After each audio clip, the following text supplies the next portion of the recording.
Well, you guys, it is a cool and misty morning. It is perfect gardening weather. I kind of feel like I'm in an English garden or Seattle or an Irish garden. It's just the perfect kind of weather. Not only weather, but light. And I really, even though last week the Walkabout was in the front yard, all of the self-seeders have just really exploded, and so I wanted to show them to you before I go back to the backyard for my walkabouts.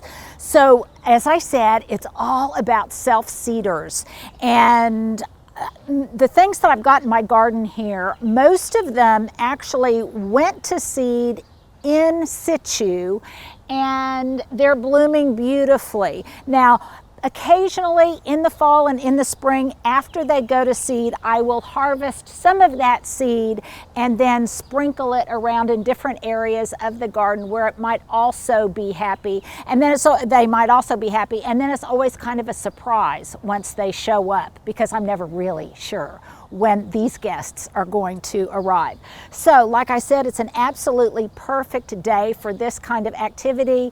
The plants love it, my hair not so much. So let me kind of point out and give you my best tips on my favorite self-seeders. So number one would be this gorgeous foxglove.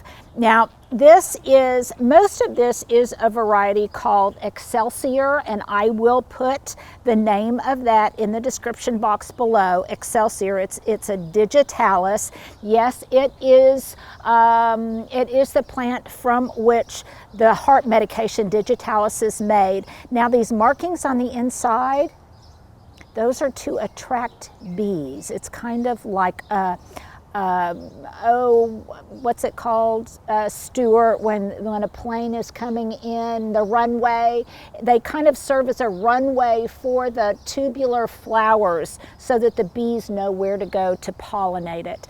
And these, I would say, are a little bit fickle. Sometimes they come back absolutely beautifully, sometimes not so much, but I've had a lot more success with them since I started to grow them in my front garden beds than in the back, because I think there are so many little nooks and crannies here in this semi-shady space that it's easy for them to germinate, and they have just enough protection to grow up to be big guys. So I've got them scattered all throughout here. Stuart can kind of do a little pan to show you. And for every one you see in bloom, there's all sorts of them that have yet to come into bloom. Now, the bad thing about these conditions today, Stuart, be very careful because it's kind of slippery. Stuart has almost wiped out a couple of times. So let me show you another self-seeder. This is Senecio Aurea. It looks kind of like a primrose. It makes a wonderful ground cover, and then it's got these cottony seed heads that blow in the wind. So it kind of pollinates, or excuse me, it kind of self-seeds, and then they will germinate just about everywhere. And this, along with the foxglove and my golden feverfew, I just let this stuff self-seed with abandon. I will let it go almost anywhere it wants to. Now, it's not all blooms and butterflies in the garden, and let me show you why. So it's almost getting time to pull out my pansies and violas. You can see here that they're starting to get kind of scraggly. Now, a lot of that is not from the weather, but from one of the biggest problem pests that I have in my garden. So if I pull these out, I am willing to bet that they look distressed because, yes, look at all those roly-polies there, those sow bugs. So this is when I like to use, and I've used it in another place in the garden, that Captain Jack's bonide product that's a dust that really works well against these roly-polies. Now, for whatever reason, they don't seem to bother other things nearly as much as they bother the violas and the pansies. And since we've been having very moist conditions and a lot of rain, it is just a fabulous environment for those pill bugs to flourish. Now, here's another self-seeder I absolutely love, and I've showed you this before. This is this gorgeous purple Columbine. And what I like about it Stuart, if you don't mind showing them how it kind of just hovers. It's very ethereal, and it kind of just hovers above the other shrubs and evergreens in the garden. I love the way it looks, and it just, again, it will go to seed just wherever it wants to go. I also love the color of the foliage itself, which is kind of a beautiful gray-green. In fact, I've got my friend Roger, he a lot of times just uses the foliage in flower arrangements. So again, tips on getting them to come back. Let them grow where they want to grow, but then take some of that seed that has dried and sprinkle it in lots of different locations so that it can find its optimum environment to flourish. One thing about tiny seeds like foxglove and Columbine, poppies, if you want to make sure that they will at least germinate someplace, I have found that if you seed them right near some stone or in the cracks and crevices of gravel, then that must provide them some kind of residual heat or moisture or protection so that they are very likely to germinate, and your success on germination will be higher. And case in point, you can see this huge mound of them that's growing in between these two flagstones. Sometimes I will also seed them at the base of a potted plant, like one of my boxwood or something. They will germinate there in that protective environment, and then I can transplant them in the fall someplace else. Now, Foxglove are biennials, and what that means is they go to seed, and in the first year they put on foliage, and in the second year they bloom. But look at this one.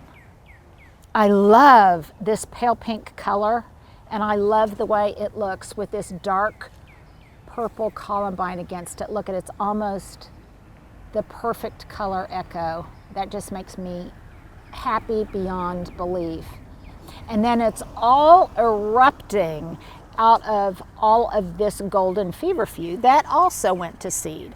And again, I just let it run wherever it wants to run and self-seed. It's absolutely beautiful. I use it in the front and in the back. In a good year, in a not so harsh winter, it will stay almost evergreen.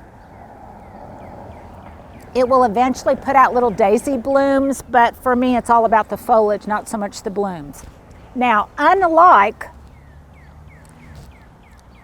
the common feverfew with just regular green foliage, and you can see it's starting to put out some little flower buds here. Now this will bloom in a daisy-like fashion, and this then, I do care about the flowers. I love to cut this and use it in my my galvanized metal pitchers. It looks so sweet in my kitchen.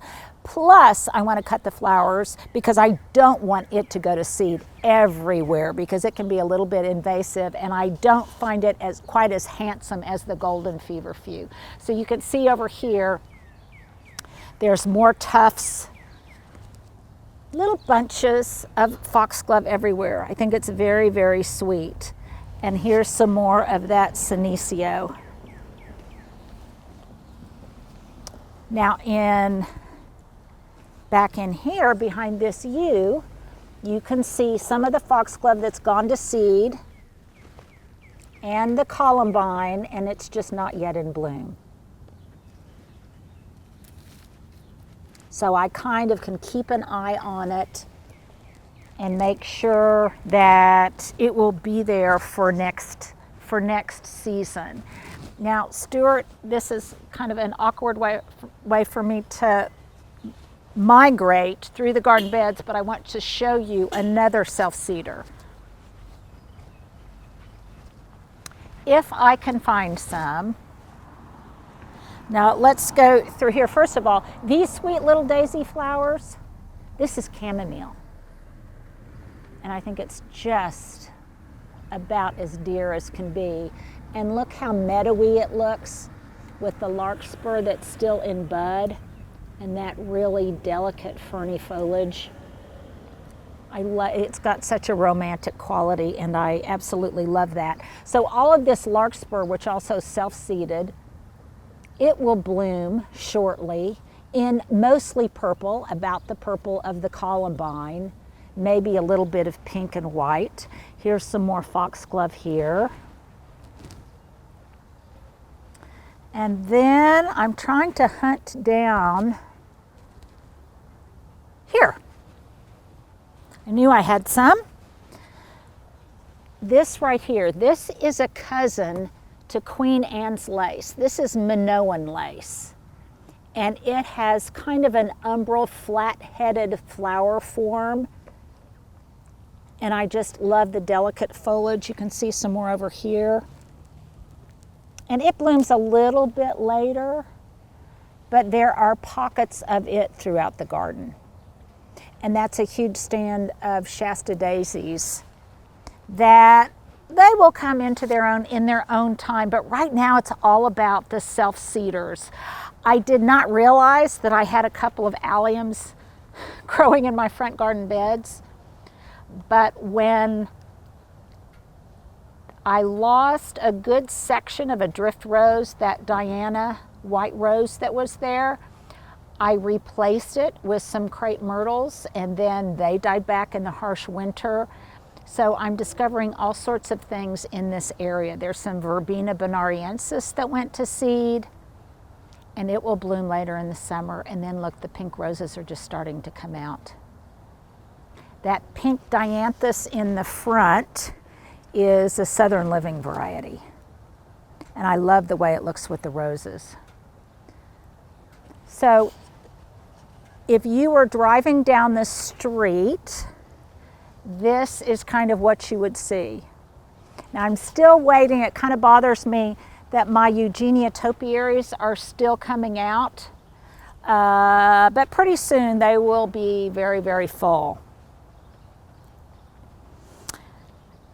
And I'll kind of trim back the phlox, but today I just couldn't resist, even though last week we were already here in the garden, I couldn't resist showing you the romance and the beauty and the delicacy of all of the self-seeders that are so absolutely embracing and loving this kind of uncharacteristic weather for Oklahoma.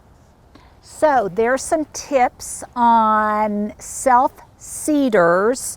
Once they dry, sprinkle them wherever you hope they might come up. Let some of it drop and go to seed when it's time for it to go to seed, and try to propagate itself. Share with others, and I promise you, if you guys lived in my neighborhood and you drove by, I would happily share some of my seed with you. So thank you guys for hanging out with me on this Wednesday walkabout, and next week we'll probably be in the backyard.